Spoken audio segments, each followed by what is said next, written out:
स्वागत है दोस्तों आपके अपने YouTube channel nature art classes में। दोस्तों आज का जो हमारा वीडियो है वह एलिफेंटा की गुफा। इसके पहले दोस्तों हम एलोरा का वीडियो बना चुके थे और एलोरा के विषय में जो है विस्तार पूर्वक हम चर्चा कर चुके हैं। आज जो हमारी गुफा है वह एलिफेंटा की गुफा। दोस्तों एलिफेंटा गुफा को हम शिव लीला का अद्भुत संसार के नाम से भी जानते हैं। मुख्यतः इसमें जो है शैव धर्म से यानी कि शिव से संबंधित जो है मूर्तियों की सबसे अधिक रचना इस एलिफेंटा नामक गुफा में हुई है। तो दोस्तों अब हम इसके स्थान के संदर्भ में बात कर लेते हैं। तो जो एलिफेंटा की गुफा है वह जो है महाराष्ट्र की राजधानी मुंबई से जो है 12 किलोमीटर, जब आप मुंबई जाएंगे समुद्र के किनारे गेटवे ऑफ इंडिया बना हुआ है। गेटवे ऑफ इंडिया से 12 किलोमीटर की दूरी पे समुद्र के अंदर जब जाएंगे तो एक टापू नुमा बना हुआ है और उसी टापू पे यह एलिफेंटा की गुफा स्थित है। अर्थात यह जो है समुद्र के चारों तरफ से यह घिरी हुई है। कई बार हमसे परीक्षाओं में पूछा गया है कि एलिफेंटा नामक गुफा किससे घिरी है, पहाड़ियों से कि समुद्र से कि जो है किसी अन्य चीज़ों से। तो एलिफेंटा की जो गुफा है वह समुद्र के चारों तरफ से घिरी हुई है। यहाँ पे मुख्यतः पानी वाली जहाज़ से ही जाया जाता है और इसलिए जो एलिफेंटा की गुफा है वह समुद्र के चारों तरफ से घिरी हुई है। तो दोस्तों स्थान हो गया गेटवे ऑफ इंडिया से 12 किलोमीटर की दूरी पे एक जो है समुद्री टापू है, वहीं पे एलिफेंटा नामक गुफा स्थित है। दोस्तों निर्माण के क्रम में हम चलेंगे तो इसका निर्माण 8वीं शताब्दी में राष्ट्रकूटों के सामंत शिलाहारों के द्वारा इसका निर्माण कराया गया था। जो राष्ट्रकूट वंश के शासक थे उनके जो अधीन काम करने वाले लोग थे उन्हें हम शिलाहार के नाम से जानते हैं। तो यही जो उनके अधीन या शिलाहार थे उन्होंने ही एलिफेंटा की गुफा का निर्माण कराया था। तो आप देखेंगे तो एलोरा में भी 8वीं शताब्दी में मुख्यतः कैलाश नाथ मंदिर का निर्माण कराया गया राष्ट्रकूट शासकों द्वारा। तो यहाँ पे भी राष्ट्रकूट के शासक के जो अधीन ये कह सकते हैं कि जो उनके शिलाहार रहे उन्होंने एलिफेंटा गुफा का जो है निर्माण कराया था। तो दोस्तों निर्माण हो गया 8वीं शताब्दी में, राष्ट्रकूट वंश के जो शासकों के सामंत रहे शिलाहारों ने इसका निर्माण कराया था।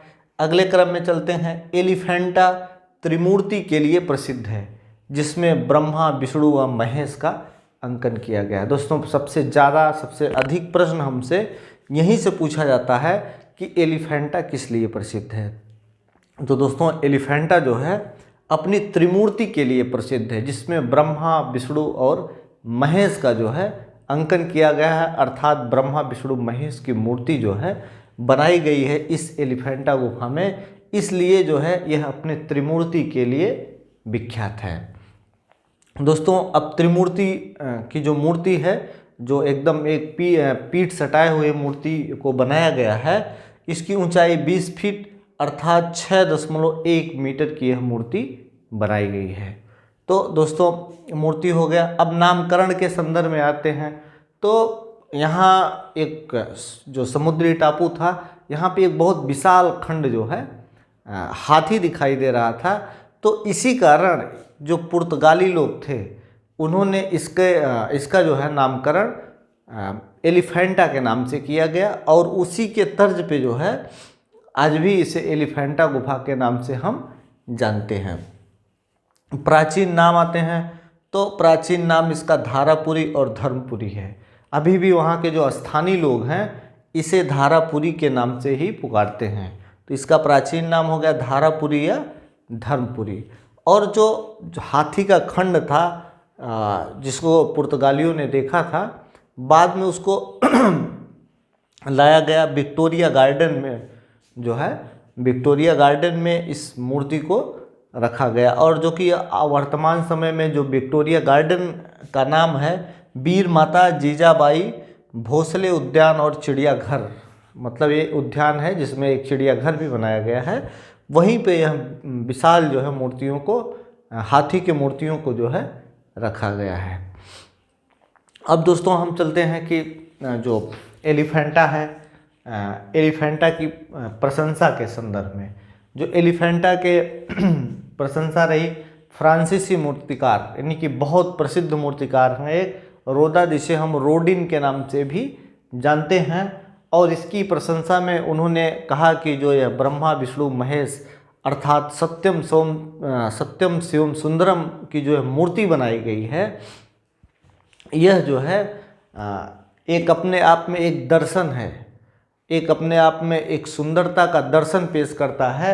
ब्रह्मा विष्णु महेश की जो मूर्ति है, इसकी प्रशंसा जो है फ्रांसीसी मूर्तिकार रोदा या रोडिन ने किया है। दोस्तों इसी के क्रम में जैसे हम अजंता को पढ़े, एलोरा को पढ़े कि यह इतनी महत्वपूर्ण रही कि इसको यूनेस्को की विश्व विरासत सूची में भी शामिल किया गया। इसी तरीके से जो एलिफेंटा नामक गुफा है, उसको यूनेस्को की विश्व विरासत सूची में 1987 ईस्वी में जो है शामिल किया गया। तो यह भी आपके लिए बहुत इम्पॉर्टेंट है कि अजंता के एलिफेंटा की जो गुफाएं हैं उसको किस वर्ष यूनेस्को की विश्व विरासत सूची में शामिल किया गया, तो 1987 ईस्वी में। दोस्तों अब इसमें थोड़ा सा मूर्तियों के बारे में जान लेते हैं। ब्रह्मा विष्णु महेश के अलावा और कौन कौन सी मूर्ति यहाँ पे पाई गई है। एक बहुत प्रसिद्ध मूर्ति है शिव तांडव की खंडित मूर्ति, यानी कि शिव को एक नटराज के रूप में प्रस्तुत किया गया है और इनकी एक खंडित मूर्ति जो है एलिफेंटा गुफा से प्राप्त होती है। दूसरी मूर्ति है शिव द्वारा अंधक राक्षस का वध की मूर्ति, यानी कि शिव जो है एक अंधक राक्षस था, उसका वध करते हुए इस एलिफेंटा गुफा में दिखाया गया है। शिव और पार्वती विवाह की मूर्ति, ठीक है ना। शिव और पार्वती का जो चित्र है वह बादामी से मिला है, लेकिन शिव और पार्वती विवाह नामक जो मूर्ति है वह एलिफेंटा नामक गुफा से हमको प्राप्त होती है।